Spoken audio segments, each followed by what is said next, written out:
திருமந்திரம் பாயிரம் பாடல் 88 திருமூலர் வரலாறு அயன்மால் தேடல் அடிமுடி காண்பார் அயன்மால் இருவர் படி கண்டிலர் மீண்டும் பார்மிசை கூடி அடி கண்டிலேன் என்று அச்சுதன் சொல்ல முடி கண்டேன் என்று அயன் பொய் மொழிந்தானே. வரி 1.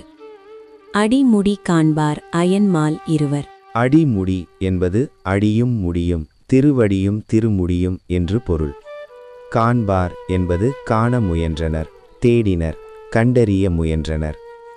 அயன்மால் இருவர் என்பது பிரம்மாவும் விஷ்ணுவும் இருவரும் சேர்ந்து தேடினர் என்று பொருள். வரி 2. படி கண்டிலர் மீண்டும் பார்மிசை கூடி. படி கண்டிலர் என்பது காணவில்லை, கண்டுபிடிக்கவில்லை, தோல்வியுற்றனர் என்று பொருள்.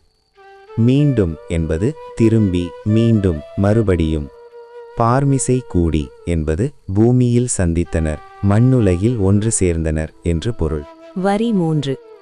அடி கண்டிலேன் என்று அச்சுதன் சொல்ல. அடி கண்டிலேன் என்பது திருவடி காணவில்லை, அடியை கண்டுபிடிக்கவில்லை என்று பொருள். என்று என்பது என்று சொன்னான், இவ்வாறு கூறினான். அச்சுதன் சொல்ல என்பது விஷ்ணு கூறினான், அச்சுதன் உண்மையை சொன்னான் என்று பொருள். வரி 4. முடி கண்டேன் என்று அயன் பொய் மொழிந்தானே. முடி கண்டேன் என்பது திருமுடி கண்டேன், முடியை கண்டேன் என்றான் என்று பொருள்.